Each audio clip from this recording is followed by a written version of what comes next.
The elevator doors opened to reveal what looked like the aftermath of a digital apocalypse. Jasmine Thompson stepped into the 32nd floor of Technova Industries, holding a bag of Thai food, and immediately knew something was very wrong. The normally pristine lobby buzzed with frantic energy. Employees ran past her clutching laptops, their faces pale with panic. Phone calls overlapped in a symphony of chaos, voices rising and falling in desperate tones. "The entire infrastructure is down," someone shouted into a phone. $7 million of investor funding is on the line. Jasmine paused, her delivery bag forgotten as she watched the scene unfold. She had delivered food to this building dozens of times over the past year, always greeted by the calm efficiency of a successful tech company. Today felt different.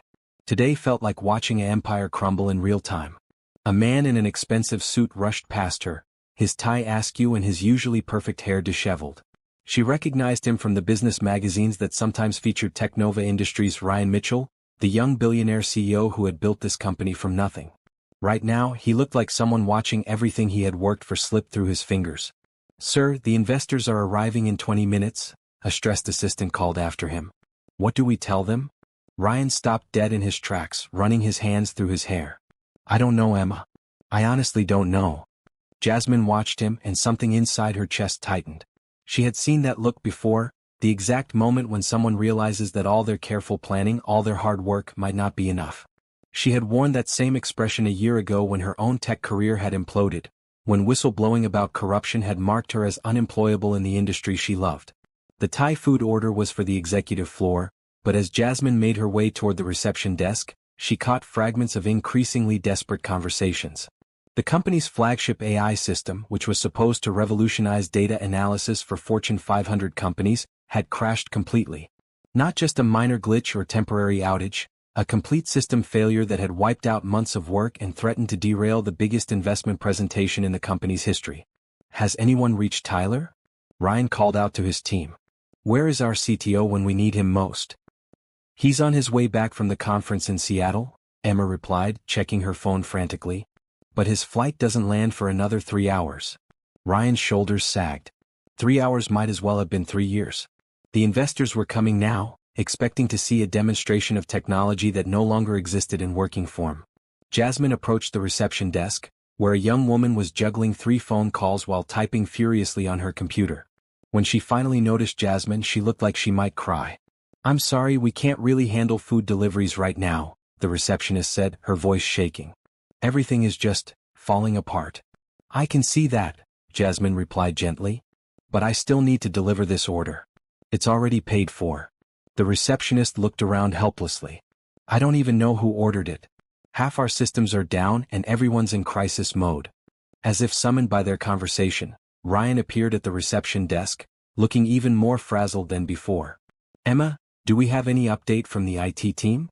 They're saying it might take 8 to 12 hours to even identify the problem, let alone fix it," Emma replied, and Ryan's face went completely white. Jasmine watched this exchange, and despite every instinct telling her to stay out of it, she found herself stepping forward. "Excuse me," she said quietly. "I couldn't help overhearing. You're dealing with a system crash." Ryan looked at her with the kind of expression reserved for people who were barely holding on to their sanity. "Yes, and unless you happen to be a miracle worker who can resurrect dead code, I don't think a food delivery can help us right now." There was something in his tone, not rudeness exactly, but the brittle edge of someone who had reached the absolute limit of what they could handle. Jasmine recognized it because she had been there herself. She also recognized something else in his eyes, something that made her next words come out before she could stop them. "Actually," she said, setting down the food bag, "I might be able to help with that." Ryan stared at her for a long moment, taking in her delivery uniform and the insulated bag at her feet. "I'm sorry, what?" "I said I might be able to help," Jasmine repeated, more firmly this time. "I have some experience with system architecture and debugging." The lobby had gone quiet around them, conversations pausing as people noticed the exchange. Jasmine could feel dozens of eyes on her, and she almost backed down. Almost. But then she looked at Ryan's face again, saw the desperate hope fighting against disbelief, and she held her ground. "You're a food delivery driver," Ryan said slowly, not unkindly, but with the tone of someone trying to understand a puzzle. "Right now, yes," Jasmine answered. "But I wasn't always."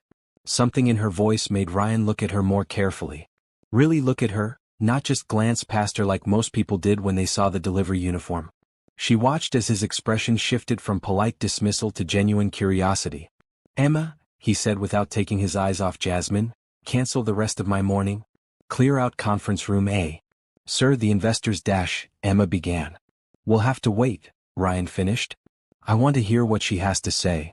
As they walked toward the conference room, Jasmine felt the weight of everyone's stares. She knew what they were thinking. What could a delivery driver possibly know about fixing a $7 million technology disaster? The same thing she had thought about herself every day for the past year, every time she put on this uniform instead of the business clothes she used to wear to her engineering job.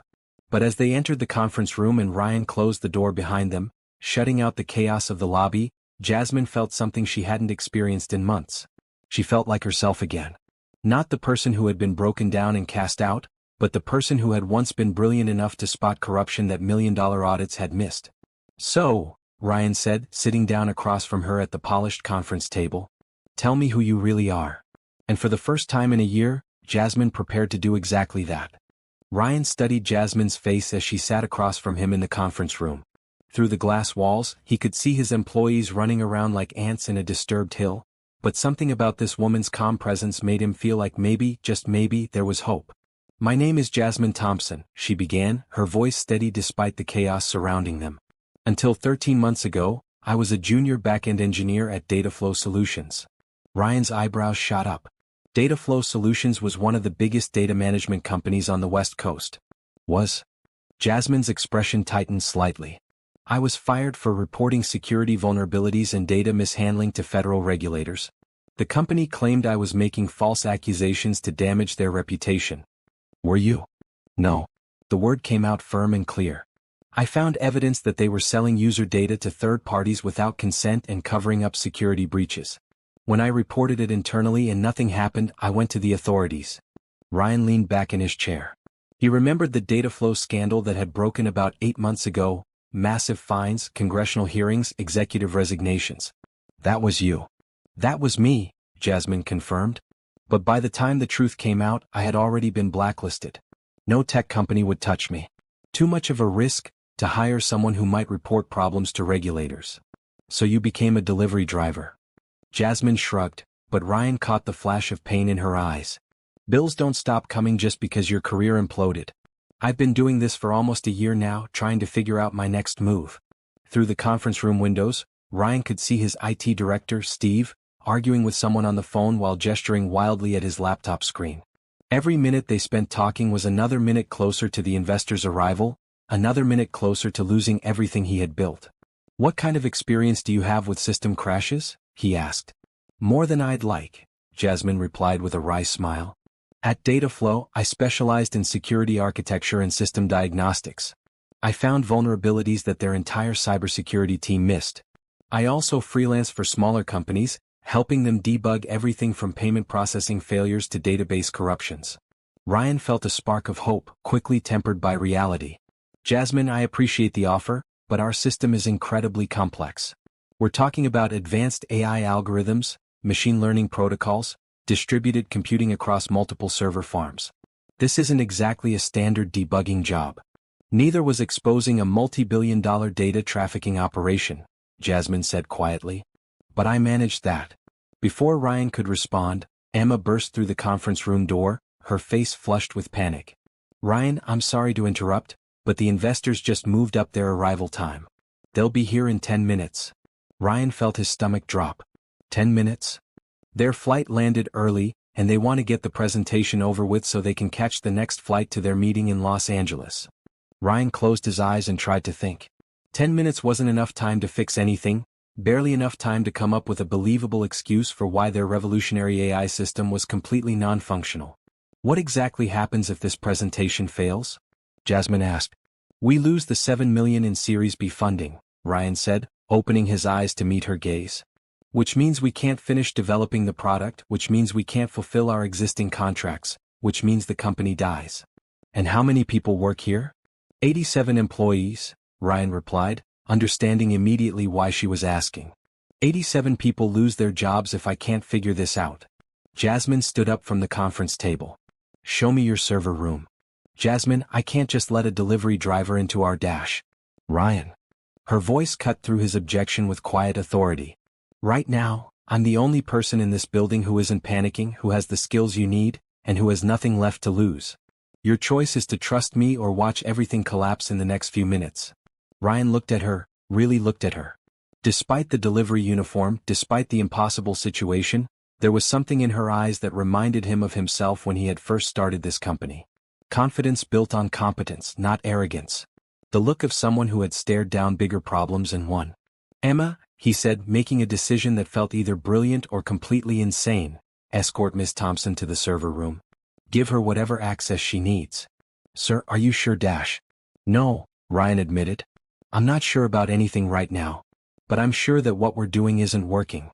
As they hurried toward the elevators, Jasmine asked, what exactly was the system doing when it crashed? We were running a demonstration for our pre-investors yesterday, Ryan explained, punching the button for the basement level. Everything worked perfectly. This morning, Steve tried to boot up the system for final preparations and nothing. Complete failure across all nodes. Any recent changes to the code base? Tyler, our CTO, pushed an update 3 days ago, but it was just optimization code. Nothing that should have caused a system-wide failure. The elevator doors opened to reveal Technova's server room, rows upon rows of humming machines, their LED indicators creating a galaxy of blinking lights. Normally, Ryan found the sight reassuring, proof of everything he had built. Today, many of those lights were red, angry warnings of systems in distress. Jasmine walked into the room like she owned it, her eyes scanning the setup with professional assessment. This is beautiful, she murmured, running her fingers along one of the server racks. Whoever designed this architecture knew what they were doing. That was Tyler, Ryan said, feeling a mixture of pride and worry. He's brilliant with infrastructure design. Jasmine nodded, but something in her expression shifted. She moved to one of the main terminal stations and began typing rapidly, her fingers flying across the keyboard with the kind of muscle memory that only came from years of experience. Interesting, she said after a few minutes of scrolling through screens full of code and error logs. What's interesting? This crash, Jasmine said, turning to face him. It's not random. Someone knew exactly which systems to target and how to make it look like a spontaneous failure. Ryan felt the blood drain from his face. Are you saying this was deliberate? I'm saying, Jasmine replied, her voice grim, that someone sabotaged your system. And they did it from the inside. The words hung in the air like a physical presence. Ryan stared at Jasmine, hoping he had misheard, hoping she was wrong, hoping for anything other than the implications of what she had just said. That's impossible, he said finally. Our security protocols are bulletproof. Tyler designed them himself. Jasmine's fingers moved across the keyboard, pulling up screens of code that looked like ancient hieroglyphics to Ryan. Security protocols are only as strong as the people who have access to them, she said without looking up. And this kind of damage? It required administrative privileges and intimate knowledge of your system architecture. Ryan moved closer to the screen, trying to make sense of what she was showing him. What exactly are you seeing? Look here, Jasmine pointed to a section of code highlighted in red. This is a buffer overflow attack, but it's been disguised to look like a memory leak. And here she scrolled to another section. Someone injected malicious code into your machine learning algorithms, but they buried it so deep that your standard diagnostics would never find it. How deep? Deep enough that it would only activate under very specific conditions, Jasmine explained, her expression growing more serious by the minute. Conditions that happened to occur this morning when your system tried to boot up for the investor presentation. Ryan felt sick. So this was timed. Perfectly timed, Jasmine confirmed. Whoever did this knew your schedule, knew when you'd be demonstrating the system, and wanted to make sure it failed at the worst possible moment.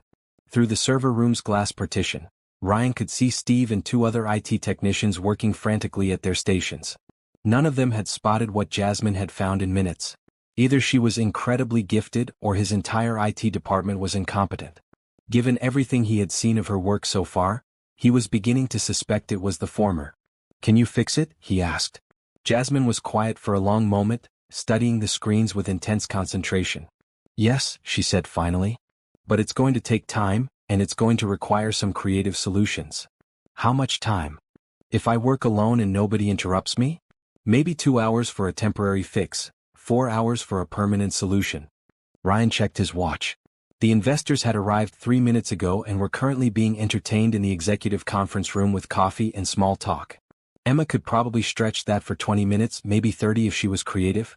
I don't have 2 hours, Ryan said. I have maybe 20 minutes before I have to walk into that room and explain why our revolutionary AI system is completely broken. Then you need to stall them, Jasmine said simply. Tell them there's been a delay, offer to reschedule whatever it takes. They won't reschedule. These investors are flying back to New York tonight, and if they don't see a working demonstration today, they're out. $7 million gone. Jasmine turned away from the computer to face him fully. Ryan, I can work miracles, but I can't work actual magic. This system needs serious repair work. What if we just got it partially working? Enough for a basic demonstration? Absolutely not, Jasmine said firmly. If I do a patch job and it fails during the presentation, you'll be worse off than you are now. At least right now you can blame technical difficulties. If it crashes in front of the investors, they'll know your product is fundamentally flawed. Ryan ran his hands through his hair, feeling the weight of 87 jobs pressing down on his shoulders. So what do you suggest? I suggest you trust me to do this right, Jasmine said. Go upstairs, tell the investors that you've discovered a critical security vulnerability that needs to be addressed before the demonstration. Tell them it shows how seriously you take data protection. Will they buy that? If you sell it right, yes. Make it sound like good news, like you're being proactive about security instead of reactive to problems. It was a reasonable plan, but Ryan hesitated. Everything about this situation felt surreal. An hour ago, he had been a successful CEO preparing for the most important presentation of his career. Now he was taking strategic advice from a food delivery driver in his server room. Why are you helping me? He asked suddenly. Jasmine paused in her typing. What do you mean? You don't know me. You don't owe me anything. You could have just delivered the food and walked away from all this chaos. Jasmine was quiet for a moment, her eyes focused on the blinking lights of the servers around them. When I was at Dataflow, there were people who could have helped me when I reported the security issues. People who could have backed me up, supported my findings, made it harder for the company to silence me. But they didn't. They didn't, Jasmine confirmed. They were too scared of losing their jobs, too worried about rocking the boat. So I got thrown under the bus alone. And you don't want that to happen to someone else. I don't want to be someone who walks away when they could have helped, Jasmine said simply. Even if helping means sticking my neck out again. Ryan felt something shift in his chest, a recognition of shared experience. He had started Technova because he believed technology could solve real problems, make people's lives better. But building a company meant making compromises, meant sometimes choosing the safe path over the right path. Looking at Jasmine now, he remembered what it felt like to care more about doing the right thing than protecting yourself. Okay, he said. I'll go stall the investors. How long do you need? Give me 3 hours for a solid fix. Less if I can identify who did this and understand their exact methods. 3 hours. Ryan nodded. I can probably manage that. As he headed toward the server room door, Jasmine called after him. Ryan. He turned back. When you find out who sabotaged your system, she said, her voice carrying a note of warning, be careful who you confront with that information. If they were willing to destroy your company once, they won't hesitate to do it again. Ryan felt a chill run down his spine. In his focus on saving the investor presentation, he had almost forgotten the bigger picture. Someone he trusted, someone with administrative access to his systems, had deliberately tried to destroy everything he had built.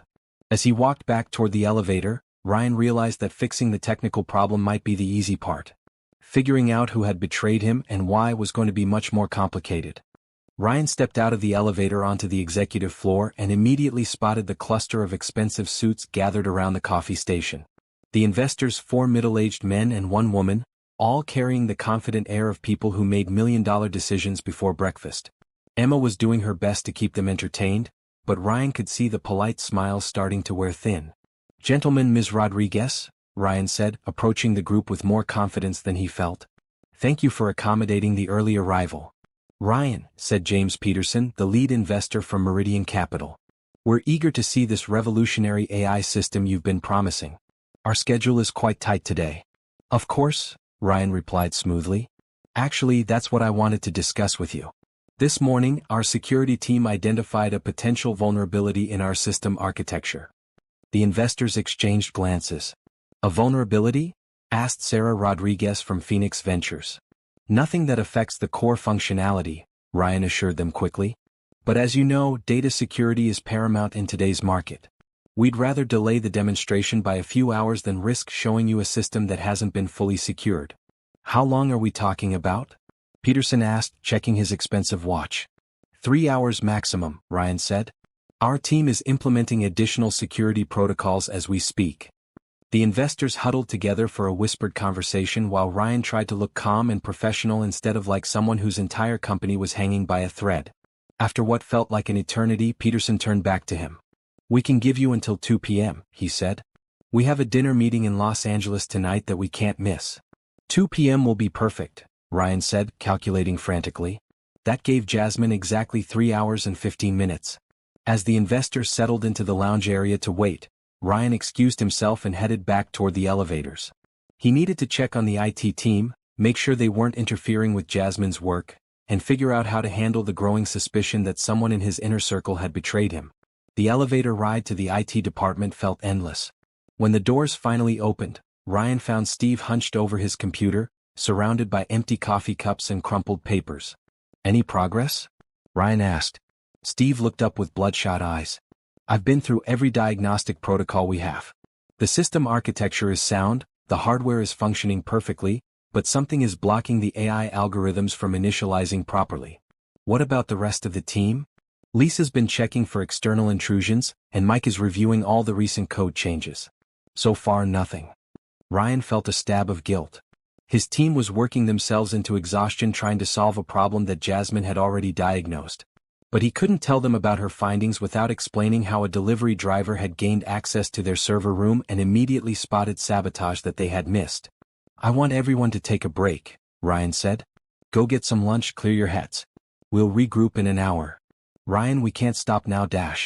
That's an order, Steve. 1 hour break, then we tackle this fresh. Steve looked like he wanted to argue, but something in Ryan's tone convinced him to comply. As the IT team gathered their things and headed out for lunch, Ryan made his way back to the server room. He found Jasmine exactly where he had left her, but now she had multiple screens open and was typing with the focused intensity of someone deep in the zone. She had somehow found a spare chair and had made herself comfortable at one of the workstations. How's it going? Ryan asked quietly.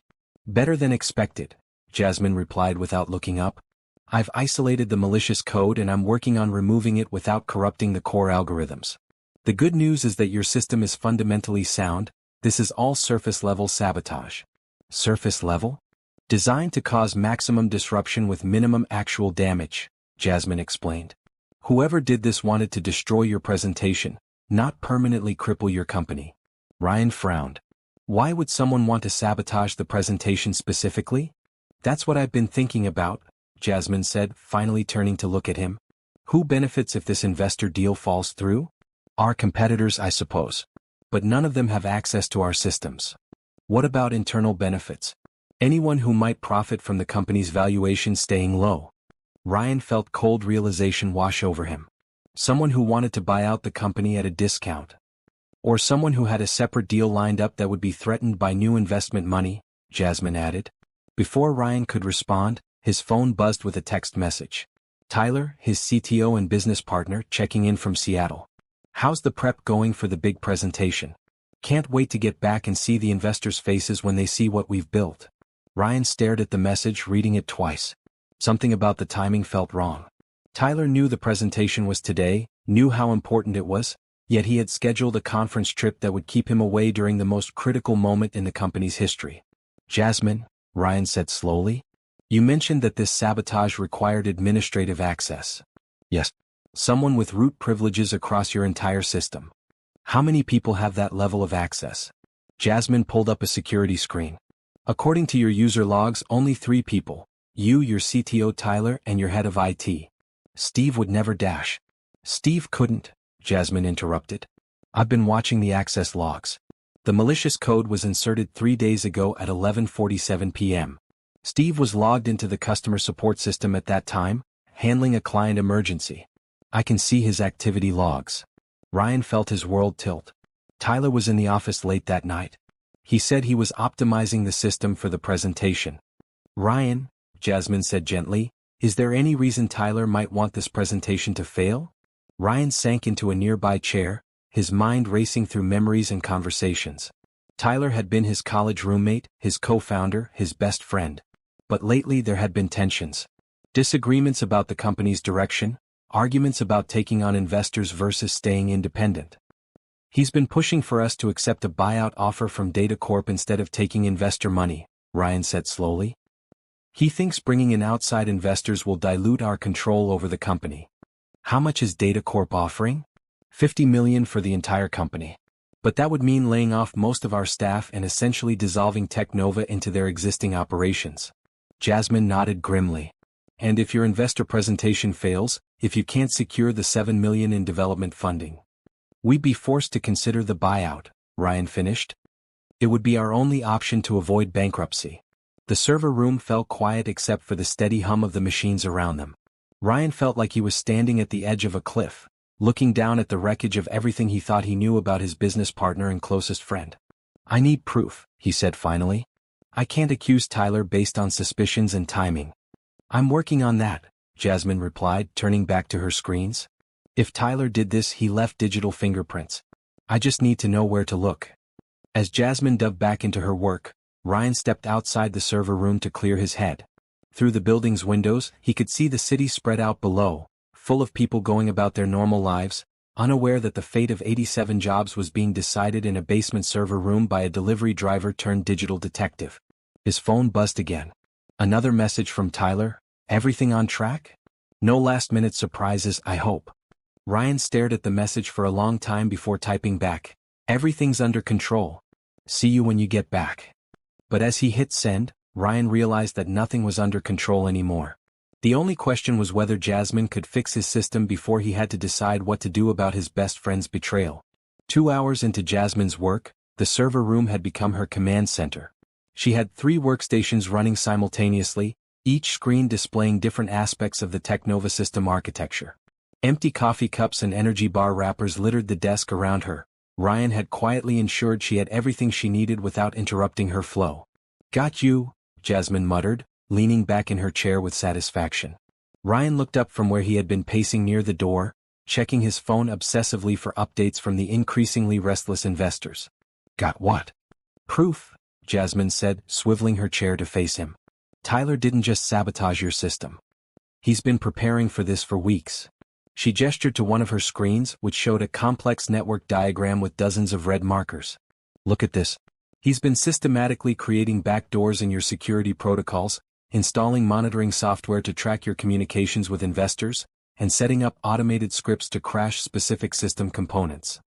Ryan moved closer to the screen, his stomach churning as he saw the extent of the infiltration. How did he hide all this from our security scans? He buried it in legitimate system updates, Jasmine explained. Every time he pushed optimization code or security patches, he included a few lines of malicious code disguised as standard functions. Individually, none of these pieces would trigger alerts. But together they're a time bomb, Ryan finished. Exactly. And look at this, Jasmine switched to another screen. He's been accessing your email communications with investors, your financial planning documents, even your personal calendar. He knew exactly when to trigger the crash for maximum impact. Ryan felt a mixture of betrayal and admiration for Tyler's technical skills. His best friend had turned into his worst enemy with surgical precision. Can you prove he did it? I can prove someone with his login credentials did it, Jasmine said carefully. The digital forensics are clear. These changes were made using Tyler's administrative account, from his usual workstation, during times when only he had building access. But you can't prove it was actually him at the keyboard. Not definitively, no. But Ryan, who else would have his passwords, his building access, and the technical knowledge to pull this off? Ryan's phone buzzed with another text from Tyler. Hope everything's going smoothly. Data Corp called again about their offer. Maybe we should discuss it seriously when I get back. He's not even trying to be subtle, Ryan said, showing Jasmine the message. Sociopaths rarely are once they think they've won, Jasmine replied grimly. The question is, what are you going to do about it? Before Ryan could answer, his phone rang. Emma's voice was tight with stress when he picked up. Ryan, the investors are getting antsy. Mr. Peterson is talking about catching an earlier flight back to New York. How much longer do you need? Ryan checked his watch. It was 1:15 p.m. The presentation was supposed to start in 45 minutes. Give me 15 more minutes, he told Emma. Tell them we're doing final security verification and then we'll be ready. 15 minutes, Ryan repeated to Jasmine after hanging up. Can you have it working by then? I can have it working in 5 minutes, Jasmine said, her fingers flying across the keyboard. I've isolated all the malicious code and written patches for every vulnerability Tyler created. But Ryan, there's something else you need to know. What? Tyler didn't just sabotage your current system. He's been stealing your proprietary algorithms and selling them to Data Corp. I found encrypted communication logs hidden in his development folders. Ryan felt the blood drain from his face. Our algorithms are what make this company valuable. If Data Corp already has them, then their buyout offer isn't about acquiring your technology, Jasmine finished. It's about eliminating competition. They already have your intellectual property, they just want to make sure you can't use it. The implications hit Ryan like a physical blow. Not only had Tyler betrayed him, but he had essentially gift-wrapped their entire company and handed it to their biggest competitor. The $7 million in investor funding wasn't just about growth anymore, it was about survival. There, Jasmine said, hitting a final key combination. Systems back online. The server room filled with a symphony of pleasant beeps and chirps as dozens of systems came back to life.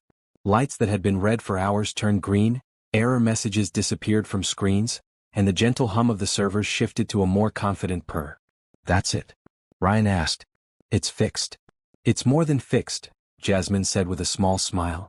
I didn't just remove Tyler's sabotage, I improved your security architecture and optimized your algorithm processing speed by about 15%. Ryan stared at the screens in amazement. How did you do that? Tyler's sabotage actually showed me some inefficiencies in your original code structure. When I cleaned it up, I found opportunities for optimization that your original developers missed. Including Tyler. Especially Tyler, Jasmine said. He's brilliant at infrastructure, but he's not great at algorithm efficiency. His code works, but it's not elegant. Ryan's phone buzzed again, but this time it wasn't a text message. It was a call from an unknown number. This is Ryan. Mr. Mitchell, this is David Chen from Data Corp. I understand you're having some technical difficulties with your presentation today. Ryan's blood turned to ice. I'm sorry, who is this? We spoke briefly at the tech conference in Denver last month. I'm calling because we'd like to make a revised offer for Technova Industries. $60 million, all cash, deal closes within 30 days. How did you know about our presentation today? There was a pause. Word travels fast in our industry, Mr. Mitchell. Technical problems have a way of becoming public knowledge. Ryan looked at Jasmine, who was listening to the conversation with growing anger. She gestured for him to put the call on speaker. What makes you think we're interested in selling? Ryan asked. Let's be realistic, Chen continued. Your current investor deal is clearly in jeopardy. Our offer provides financial security for your employees and fair compensation for your shareholders. It's a win-win situation. And what about our development team? Our ongoing projects? We'd retain key personnel, of course. Some redundancies would be inevitable, but that's the nature of corporate integration. Ryan felt sick. Chen was talking about his employees like they were interchangeable parts, his life's work like it was just another asset to be absorbed and discarded. I'll need to discuss this with my board, Ryan said carefully. Of course. But don't wait too long. Our offer expires at the end of business today. The line went dead. Ryan stared at his phone, then at Jasmine. They're putting pressure on you before you can recover from Tyler's sabotage, Jasmine said. This whole thing is coordinated. Which means Tyler isn't just selling them our algorithms, Ryan realized. He's been giving them intelligence about our business operations, our financial situation, everything. Ryan, Jasmine said gently, you need to get upstairs and give that presentation. Show those investors that your technology works and that Technova is worth investing in. What about Tyler? What about the proof of his sabotage? We'll deal with Tyler when he gets back from Seattle, Jasmine said firmly. Right now, the best revenge is success. Go show them what your company can really do. Ryan looked around the server room at the screens full of healthy green lights, at the woman who had single-handedly saved his company from destruction. Jasmine, I don't know how to thank you. Thank me by giving the presentation of your life, she replied. And Ryan? When you introduce your technology to those investors, remember that Tyler isn't the only brilliant engineer in this building. As Ryan headed toward the elevator, his mind was already shifting into presentation mode. But part of him remained focused on the woman in the server room, the delivery driver who had turned out to be exactly the kind of person he wanted to build his company with. The elevator doors closed, and Ryan realized that in the next 45 minutes, he would either save Technova Industries or watch it die. But thanks to Jasmine, at least now he had a fighting chance. The presentation went flawlessly. Ryan stood in the main conference room, watching the investors' faces light up as Technova's AI system performed analysis tasks that should have taken hours in mere minutes. The optimizations Jasmine had made during the repair process had pushed the system's performance beyond anything Ryan had originally promised. Impressive, Sarah Rodriguez murmured as the AI correctly predicted market trends based on seemingly unrelated data points. The processing speed is remarkable. And the security architecture? Asked Peterson. State of the art, Ryan replied, thinking of Jasmine's improvements. We've implemented multi-layered protection protocols that exceed industry standards. By the time the demonstration ended, the investors were buzzing with excitement. The funding deal that had seemed dead that morning was not only revived but expanded. The investors wanted to commit $8.5 million instead of the original $7 million. We'll have contracts drawn up within 48 hours, Peterson said as they gathered their materials. Outstanding work, Ryan. This technology is going to revolutionize the industry. As the investors filed out, Ryan felt a mixture of triumph and exhaustion. He had saved the company, secured the funding, and proven that Technova was worth investing in. But the victory felt hollow knowing that Tyler had tried to destroy everything they had built together. Emma approached him as he was gathering his own materials. Tyler's flight just landed, she said. He should be here within the hour. Ryan nodded grimly. When he arrives, ask him to meet me in my office. Don't mention anything about the presentation or the investors. Of course. How do you want to handle the announcement about the funding? Hold off for now, Ryan said. I need to deal with some internal matters first. Ryan made his way back to the server room, where he found Jasmine cleaning up her workspace. She had closed most of the diagnostic screens and was organizing the documentation she had created during the repair process. How did it go? She asked. $8.5 million, Ryan said, unable to keep the smile from his face. They loved the performance improvements you made. That's wonderful, Jasmine said, and Ryan could see genuine happiness in her expression. Your employees' jobs are secure. Thanks to you. Ryan sat down in the chair beside her workstation. Jasmine, I want to offer you a position here. Head of cybersecurity, reporting directly to me. Jasmine was quiet for a moment, her fingers drumming against the desk. Ryan, that's incredibly generous, but I'm not sure I'm ready to jump back into the corporate world. You just saved my company. You spotted sabotage that my entire IT team missed. You optimized code that Tyler himself had written. How much more ready could you be? It's not about technical readiness, Jasmine said softly. It's about trust. The last time I tried to do the right thing in a corporate environment, it destroyed my career and my reputation. Before Ryan could respond, his phone buzzed with a text from Emma. Tyler's here. He's asking about the investors and why there are coffee cups in conference room A. He's here, Ryan said, showing Jasmine the message. What are you going to do? Ryan thought about it. Every instinct told him to confront Tyler immediately, to demand explanations and apologies. But Jasmine had taught him something about strategic thinking in the past few hours. I'm going to give him a chance to confess, Ryan said finally. Show him the evidence you found and see if he admits to what he's done. And if he doesn't? Then I'll decide whether to fire him or have him arrested. Jasmine nodded slowly. Do you want me there when you talk to him? Would you be willing? After what he tried to do to your company and your employees? Yes. They made their way to Ryan's office, taking the elevator up to the executive floor. Through the glass walls, Ryan could see Tyler in the main lobby, chatting with Emma and looking completely relaxed. No guilt, no nervousness, no sign that he had spent the morning trying to destroy his best friend's life work. Tyler, Ryan called out as they approached. Good trip? Great conference, Tyler replied, his eyes shifting curiously to Jasmine. Who's this? This is Jasmine Thompson, Ryan said carefully. She's been helping us with some technical issues. Technical issues? Tyler's expression shifted to concern. What kind of technical issues? I thought everything was ready for the presentation. Why don't we discuss it in my office? Ryan suggested. The three of them settled into Ryan's office, Tyler taking his usual chair across from Ryan's desk while Jasmine sat slightly to the side. Ryan could see Tyler's confusion about her presence, but his old friend was too polite to ask directly. So, Tyler said, how did the presentation go? It went well, Ryan replied neutrally. Very well actually. That's great. I was worried when I didn't hear from you all morning. My flight was delayed and I kept thinking about Murphy's Law. Everything that can go wrong will go wrong, you know? Ryan studied Tyler's face, looking for any sign of deception. His friend seemed genuinely pleased about the presentation's success, which made what Ryan had to do next even more difficult. Tyler, we had some system problems this morning, Ryan said. Major ones. What kind of problems? Complete system failure. The AI algorithms crashed, the database connections were severed, everything went down. Tyler's face went pale. What? When did this happen? This morning, right before the investors arrived, Ryan continued. It looked like sabotage. Sabotage? Tyler's voice rose with what sounded like genuine shock. Ryan, that's impossible. Our security protocols would prevent dash. Unless someone with administrative access deliberately circumvented them, Jasmine interrupted quietly.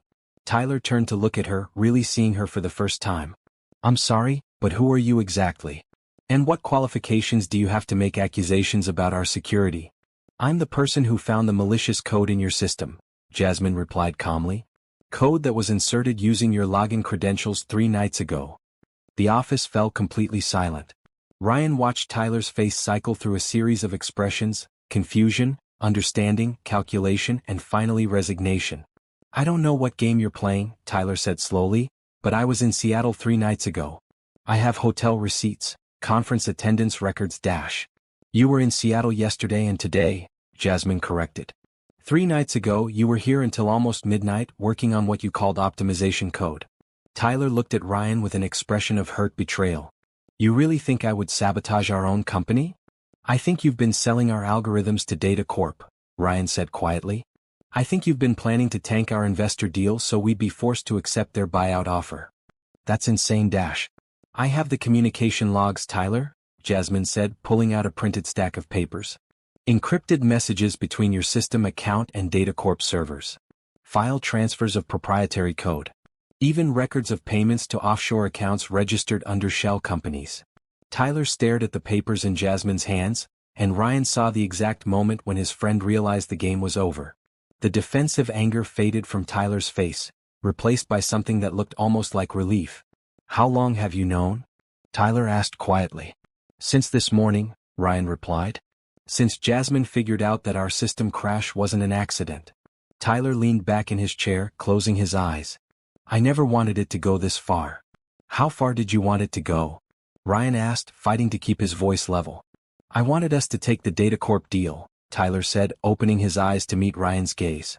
I thought if the investor presentation failed, you'd see that we needed a more stable option. So you sabotaged our system. I delayed our system, Tyler corrected. The sabotage was designed to be temporary, to cause problems during the presentation but not permanent damage to the company. And selling our algorithms to Data Corp? Tyler's shoulders sagged. They approached me 6 months ago. They said they were going to develop competing technology anyway, and they offered to pay me for consulting services. I told myself it wasn't really betrayal if they were going to figure out our methods eventually. Ryan felt like he was watching a stranger wear his best friend's face. Tyler, do you have any idea what you've done? Data Corp could have destroyed us with our own technology. They promised they wouldn't compete directly, Tyler said weakly. They said they wanted to integrate our algorithms into their existing products, not replace us. And you believed them? Tyler was quiet for a long moment. I wanted to believe them, he said finally. Ryan, I was scared. Scared that we were growing too fast. Scared that bringing in investors would mean losing control of what we'd built. The Data Corp deal seemed like a safe way to cash out before everything got too complicated. Ryan stared at his oldest friend, the person who had helped him build Technova from nothing, and realized that he was looking at someone he didn't really know at all. What happens now? Tyler asked. Ryan looked at Jasmine, who nodded almost imperceptibly. Now, Ryan said, you're going to help us make sure Data Corp can't use any of our stolen technology. And then you're going to resign. Tyler's resignation should have been the end of it. He handed over his company laptop, cleared out his desk, and signed documents agreeing never to compete with Technova or work for Data Corp. But as Jasmine reviewed the forensic evidence one more time, she discovered something that made her blood run cold. Ryan, she said, bursting into his office where he was trying to process the events of the day. We have a problem. A bigger problem than my CTO betraying me to our biggest competitor? Tyler wasn't working alone, Jasmine said, setting her laptop on Ryan's desk. Look at this. The screen showed a complex network diagram with multiple user accounts highlighted in different colors. Tyler's account was the primary access point, but someone else was coordinating the timing and providing additional intelligence. Ryan leaned closer to the screen. Who? I don't know yet, but they're still in the system. Right now. Whoever it is, they've been watching our investigation all day. Ryan felt a chill run down his spine. They know we found Tyler out? They know everything, Jasmine confirmed grimly. They've been monitoring our communications, tracking our system repairs, even watching the security camera feeds. Can you trace them? I'm trying, but they're good. Really good. They're bouncing their connection through multiple proxy servers and using advanced encryption. This isn't some amateur hacker. This is professional-grade infiltration. Before Ryan could respond, his computer screen flickered and went black. Then, slowly, text began appearing in green letters against the dark background. You should have taken the offer, Ryan. Now things get complicated. Ryan and Jasmine stared at the screen in shock. The anonymous intruder was communicating directly with them. Can you track this? Ryan whispered. Jasmine's fingers flew across her keyboard, opening multiple diagnostic programs. They're masking their signal, but... She paused, frowning at her screen. This is weird. The intrusion is coming from inside the building. Inside the building? Physical access to our network. Someone in this building right now is running this operation. Ryan's mind raced through the possibilities. Most of the employees had gone home for the day, but there were still people working late in various departments. Security guards, cleaning staff, a few dedicated programmers who often stayed past normal hours. The text on Ryan's screen changed. You have 1 hour to reconsider the Data Corp offer. After that, your problems get much worse. What kind of problems? Ryan asked aloud, feeling slightly ridiculous for talking to his computer screen. The kind that involved the SEC, the FBI, and very uncomfortable questions about financial fraud, appeared on the screen. Tyler wasn't the only one with access to sensitive information. Jasmine looked up from her laptop. Ryan, they're threatening to frame you for financial crimes. With what evidence?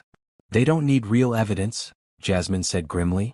With administrative access to your systems, they could plant false financial records, fake communications with investors, anything they need to make it look like you've been committing securities fraud. Ryan felt the walls closing in around him. So our choices are to sell to Data Corp or face criminal charges for crimes we didn't commit? There's a third choice, Jasmine said, closing her laptop with determination. We find whoever is doing this and stop them. How? They made a mistake by communicating with us directly. The connection may be encrypted and routed through proxies, but they're still physically accessing our network from somewhere in this building. Jasmine stood up and headed for the door. I'm going to check every workstation, every network access point, every place someone could plug into our system. Jasmine, wait, Ryan called after her. If this person is dangerous enough to threaten federal fraud charges, what makes you think they won't be dangerous in other ways? Because, Jasmine said with a grim smile, I'm not going to give them a chance to be. They split up to cover more ground. Ryan took the upper floors while Jasmine headed to the basement levels. Each floor was mostly empty, with only security lighting illuminating the darkened office spaces. Ryan checked every computer that was still powered on, looking for signs of unauthorized access or unusual activity. On the 15th floor he found something odd. One of the workstations in the accounting department was running, its screen showing financial spreadsheets that looked like Technova's books but with numbers that Ryan didn't recognize. Jasmine, he called on his phone. I found something on 15. Someone's been manipulating our financial records. Don't touch anything, Jasmine replied. I'm on my way up. But before Ryan could step away from the workstation, he heard footsteps behind him. He turned to see Steve, his head of IT, emerging from the stairwell. Steve. Ryan said, confused. What are you doing here so late? Steve looked nervous, his eyes darting between Ryan and the computer screen. I came back to run some more diagnostics on the system.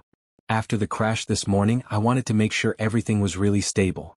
With financial records? I was checking to see if the crash affected our accounting databases, Steve said, but his explanation sounded rehearsed. Ryan's phone buzzed with a text from Jasmine. Found the source. Network access point in storage room B12. Someone's been running a sophisticated operation from the basement. Ryan looked at Steve, pieces of the puzzle suddenly clicking into place. Steve, how long have you been working with Data Corp? Steve's face went completely white. I don't know what you're talking about. You're the inside person, Ryan said, understanding flooding through him. Tyler was the technical sabotage, but you've been the intelligence gathering. You've been preparing to frame me for financial fraud if the sabotage plan didn't work. Ryan, you need to listen to me, Steve said, his voice taking on a desperate edge. Data Corp isn't the villain here. They're offering to save Technova from bankruptcy. By stealing our technology and destroying our reputation?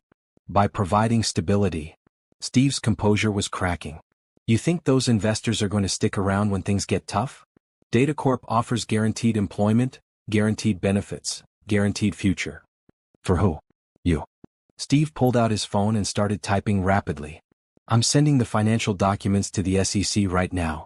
Fake investor communications, manipulated revenue reports, evidence of securities fraud. Steve, don't do this. It's already done, Steve said, hitting send on his phone. In about 10 minutes, federal investigators are going to receive a detailed report about Technova's fraudulent business practices.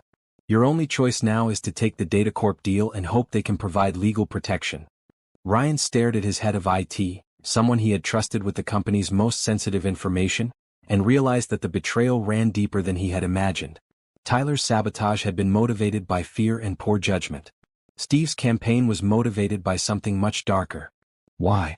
Ryan asked. I gave you a good job, fair pay, opportunities for advancement. Why would you do this? Because I'm tired of being an employee, Steve said bitterly. Tired of watching you and Tyler get rich while I do the actual work of keeping this company running. Data Corp offered me a VP position and equity in their expanded operations. So you sold us out for a promotion. I saved us from inevitable failure, Steve corrected. Technova was always going to fail eventually.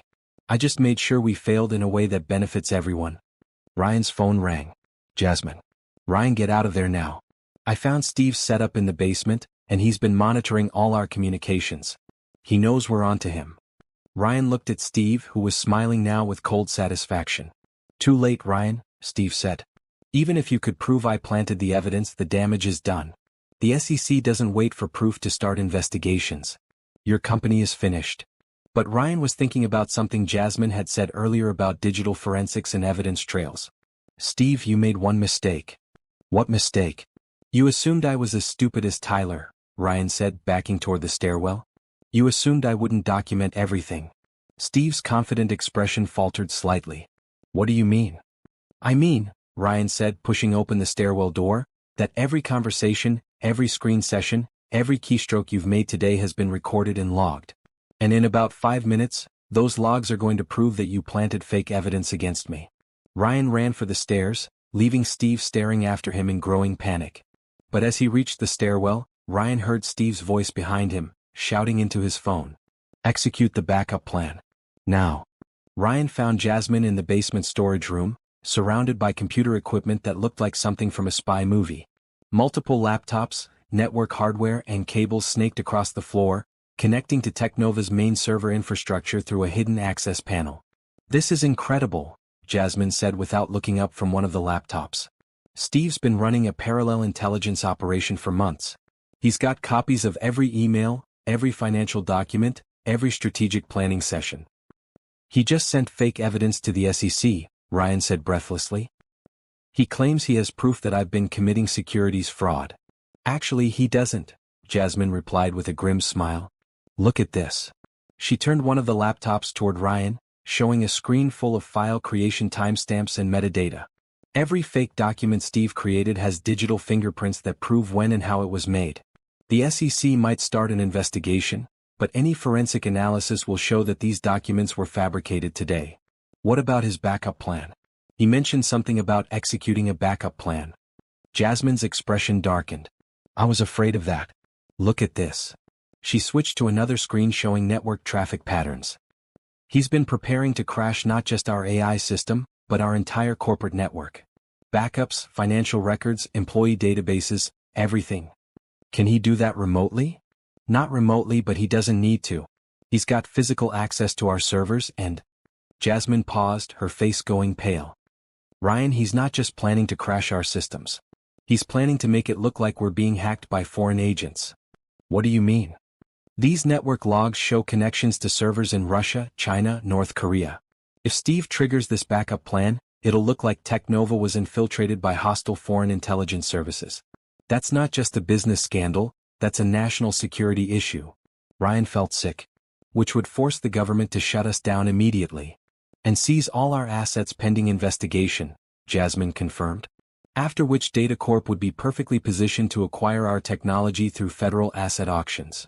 Before Ryan could respond, the lights in the storage room flickered and went out. Emergency lighting kicked in a moment later, bathing everything in an eerie red glow. He's starting the shutdown, Jasmine said, her fingers flying across the laptop keyboard. I need to get to the main server room. They ran through the basement corridors, emergency lighting casting weird shadows on the walls. When they reached the server room, they found Steve standing at the main terminal, his fingers moving rapidly across the keyboard. Steve, stop. Ryan called out. Steve turned to face them, his expression a mixture of desperation and determination. It's too late to stop this, Ryan. The process has already started. Steve, you're committing treason, Jasmine said, moving slowly toward one of the other terminals. Faking foreign intelligence attacks is a federal crime. No one's going to trace this back to me, Steve replied. The fake attack signatures will cover my tracks perfectly. Except for the part where we've been recording everything you've done for the past hour, Jasmine said calmly, settling down at a workstation. Steve's hands paused over the keyboard. What recording? Ryan activated emergency documentation protocols when we first suspected internal sabotage, Jasmine explained while she typed. Every keystroke, every screen capture, every system access has been logged to an external server. That's impossible. I would have seen those logs. You would have seen the obvious logs, Ryan said. But you didn't know about the hidden backup systems that Jasmine installed this afternoon. Steve stared at them for a moment, then laughed bitterly. You're bluffing. There's no way you could have set up that kind of monitoring without me knowing about it. Actually, Jasmine said, not looking up from her screen, there is. While you were busy planting fake evidence and planning foreign attack signatures, I was documenting everything for federal investigators.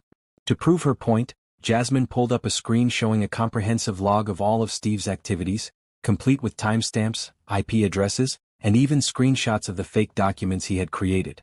Steve's face went completely white. You can't prove I meant to frame foreign agents. I was just trying to crash the system. Actually, I can prove it, Jasmine said, switching to another screen. Because you were stupid enough to test your fake foreign signatures on our development servers first. I have logs of you creating Russian and Chinese attack patterns 3 days ago. Plus, Ryan added, we recorded your confession about working with Data Corp and your threats about federal investigators. Steve looked around the server room like a trapped animal, his eyes darting between the exits and the computer terminals. Finally, his shoulders sagged in defeat. What do you want? He asked quietly. I want you to undo whatever you just did to our systems, Ryan said. Then I want you to help us document everything Data Corp has been planning. And if I do that? Then maybe we can avoid the treason charges, Jasmine said. Federal crimes for faking foreign attacks carry 20-year prison sentences. Steve stared at them for a long moment, then moved back to his terminal and began typing. The system crash I triggered can be reversed, but it'll take about an hour to bring everything back online. Do it, Ryan ordered. As Steve worked to undo his sabotage, Jasmine continued documenting everything for the authorities.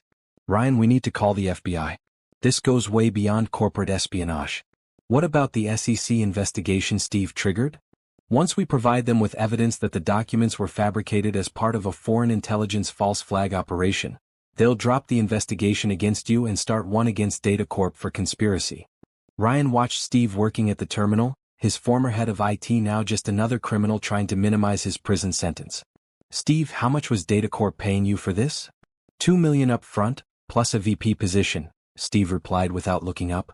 They said if I could deliver Technova's complete technology portfolio and eliminate you as competition, they'd make me head of their entire data analysis division. And you believed them? Steve finally looked up from his screen. I believed them more than I believed you'd ever make me a real partner in this company. Ryan felt a stab of guilt. Had he been so focused on growth and success that he'd ignored the ambitions and frustrations of his own employees? Systems are coming back online, Steve announced. Everything should be functional within 30 minutes. Good, Jasmine said, standing up from her workstation. Because the FBI is going to want to see everything working when they get here. You already called them? I called them an hour ago, Jasmine replied. Right after I found Steve's setup down here. They should be arriving any minute. As if summoned by her words, they heard voices and footsteps in the corridor outside the server room. Official-sounding voices with the kind of authority that made everyone stand up straighter. Federal agents, Ryan muttered. This is really happening. Ryan, Jasmine said quietly, when the agents interview you, remember that you're not just a victim here. You're the CEO who discovered and stopped a sophisticated corporate espionage and false flag operation. You saved your company and potentially prevented a serious national security incident. Ryan looked at her with admiration and gratitude. We saved the company. I couldn't have done any of this without you.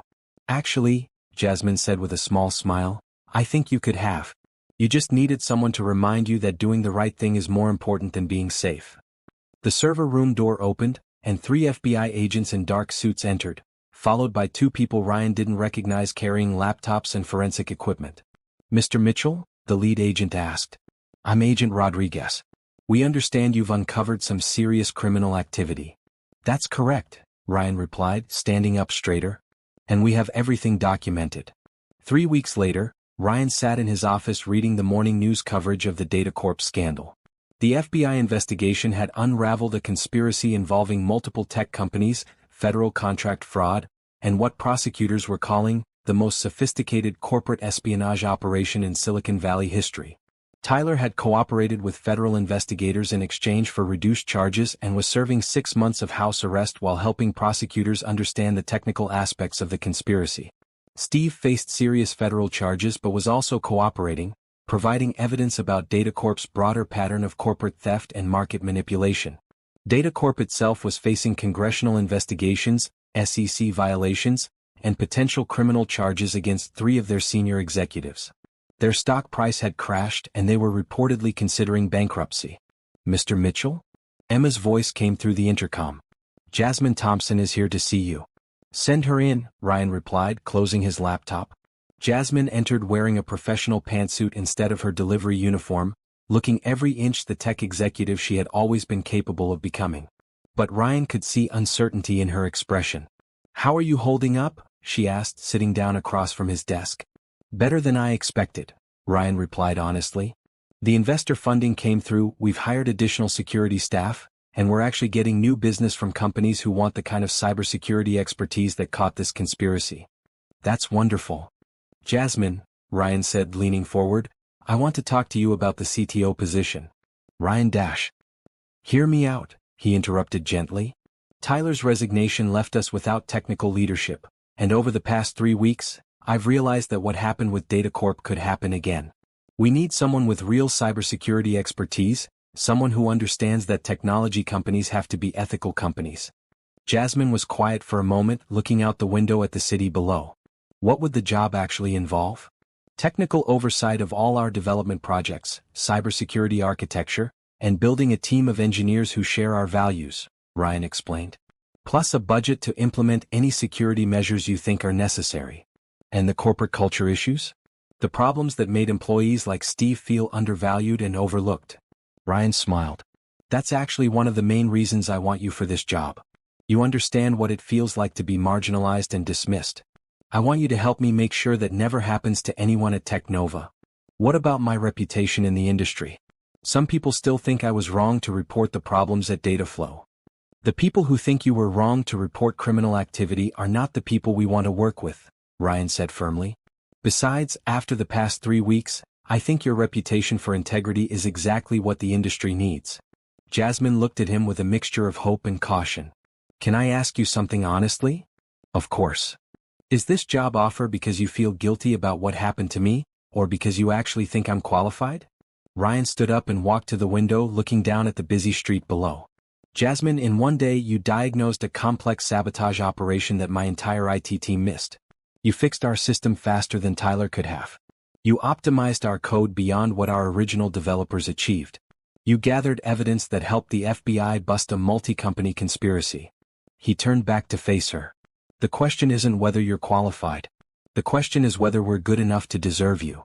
Jasmine smiled, the first genuinely happy expression Ryan had seen from her. When would I start? Whenever you're ready. We can structure it as a consulting arrangement initially if you want to test the waters. Actually, Jasmine said, standing up from her chair. I've been thinking about this for 3 weeks. If I'm going to do this, I want to do it right. Full time, full commitment, full authority to implement the security measures this company needs. And I want to create a whistleblower protection program for tech employees throughout the industry. Something that helps people report unethical practices without destroying their careers. Ryan felt a surge of excitement. That's brilliant. We could partner with other companies, create industry standards for ethical reporting. Exactly. Use Technova as a model for how tech companies should handle internal problems. They spent the next hour discussing technical requirements, team-building strategies, and the kind of corporate culture they wanted to create. As they talked, Ryan realized that hiring Jasmine wasn't just about filling Tyler's position. It was about transforming Technova into the kind of company he had always wanted to build. There's one more thing, Ryan said as their meeting was winding down. What's that?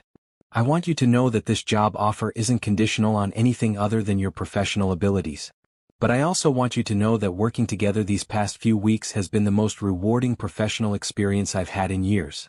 Jasmine looked at him with an expression that was hard to read. Ryan, are you saying what I think you're saying? I'm saying that I hope our professional relationship might lead to a personal one, Ryan replied carefully. But only if that's something you'd be interested in exploring. And if I'm not interested? Then you're still the best CTO candidate I've ever met, and I still want you to run our technology division.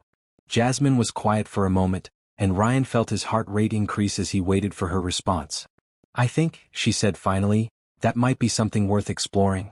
But slowly, and with clear boundaries between personal and professional. Absolutely, Ryan agreed, trying not to smile too broadly. Good, Jasmine said, extending her hand. Then I guess I should say, Mr. Mitchell, I accept your job offer. Ryan shook her hand, feeling like everything that had gone wrong over the past month was finally starting to go right. Welcome to Technova Industries, Miss Thompson. I think this is going to be a very interesting partnership. 6 months after the DataCorp scandal broke, Technova Industries looked nothing like the company Ryan had almost lost. The office buzzed with the energy of a team that had survived crisis and emerged stronger. New employees worked alongside veterans who had weathered the storm, all united by a shared commitment to ethical technology and transparent business practices. Ryan stood in the main conference room, watching Jasmine present Technova's new industry-leading cybersecurity protocols to a room full of executives from competing companies. The ethical tech initiative she had proposed was becoming a reality, with 12 major companies signing on to implement standardized whistleblower protections and security auditing procedures. The goal isn't just to protect individual companies, Jasmine was explaining to the assembled executives. It's to protect the entire industry from the kind of systematic corruption that made the DataCorp conspiracy possible. Ryan felt a surge of pride watching her command the room. Over the past 6 months, Jasmine had transformed Technova's security infrastructure, built a world-class cybersecurity team, and become a respected voice in the industry. More importantly, she had helped him understand that running a successful company meant more than just hitting revenue targets. Questions? Jasmine asked as she concluded her presentation. Sarah Rodriguez from Phoenix Ventures raised her hand. Ms. Thompson, what's your response to critics who say these measures will slow down innovation and make the industry less competitive? I'd say those critics are wrong, Jasmine replied confidently. Ethical companies innovate faster because they don't waste time covering up mistakes or stealing from competitors. Technova's development speed has actually increased since we implemented these measures. It was true. The company's revenue had grown by 40% since Jasmine joined as CTO, driven partly by new business from clients who wanted proven cybersecurity expertise, but mostly by the improved efficiency that came from having clear ethical guidelines and strong team cohesion. As the meeting wrapped up and executives began filing out, Ryan noticed Jasmine checking her phone with a curious expression. Everything okay? He asked. Steve's parole hearing was today, she said. His lawyer just texted me. He's being released next month with time served. How do you feel about that? Jasmine considered the question. I think he learned something from all this. His cooperation helped prosecutors identify corruption at 6 other companies. He might actually do some good when he gets out. Any word on Tyler? He's doing well actually. His house arrest ends next week, and he's been working on a startup focused on ethical AI development. He called last week to apologize again and to ask if I thought he had a chance at rebuilding his reputation. What did you tell him? I told him that reputation isn't something you rebuild, it's something you earn every day through your choices. Ryan smiled. That sounds like something you learned the hard way. Everything worth knowing I learned the hard way, Jasmine replied. But I'm okay with that now. They walked together toward Ryan's office, where champagne was waiting to celebrate the successful launch of the ethical tech initiative. But as they passed the main work area, Jasmine stopped suddenly. Ryan, look at this, she said, pointing to a workstation where one of their junior developers was debugging code. What am I looking at? See that algorithm structure? It's brilliant, more efficient than anything in our current codebase. Lisa figured out a way to optimize our AI processing that I hadn't even considered. Ryan watched Jasmine's excitement as she studied the code. Even after 6 months, she still got genuinely excited about elegant programming solutions. It was one of the things he found most attractive about her passion for the work itself, not just the success it might bring. We should promote her, Jasmine continued. Give her a team to work with, let her develop this approach further. Done, Ryan said immediately. Write up the proposal and I'll approve it. Just like that. Jasmine, in 6 months, you've never been wrong about technical talent.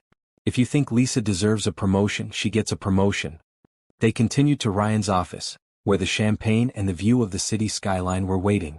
As Ryan poured 2 glasses, he reflected on how much had changed since that chaotic morning when Jasmine had walked into his lobby carrying Thai food and ended up saving his company. Penny for your thoughts, Jasmine said, accepting her glass. I was thinking about that first day, Ryan replied. When you told me you might be able to help with our system crash. Did you know what you were getting yourself into? Not at all, Jasmine laughed. I thought I was going to spend 10 minutes looking at error logs and then deliver my food order. What changed your mind? What made you decide to stay and help? Jasmine was quiet for a moment, looking out at the city below. I saw something in your eyes that I recognized. The look of someone who had built something meaningful and was watching it fall apart through no fault of their own. And you decided you couldn't walk away from that. I decided I didn't want to be someone who could walk away from that, Jasmine corrected. I had spent a year delivering food and feeling sorry for myself. Helping you meant remembering who I really was. Ryan moved closer to the window where she was standing. Over the past 6 months, their professional relationship had slowly evolved into something deeper. They had been careful, setting boundaries and making sure their personal feelings didn't interfere with their work responsibilities. But somewhere along the way, those boundaries had become less important than the connection they shared. Jasmine, Ryan said, setting down his champagne glass, I have something I want to ask you. If it's about the quarterly security review, I already have it scheduled for next week.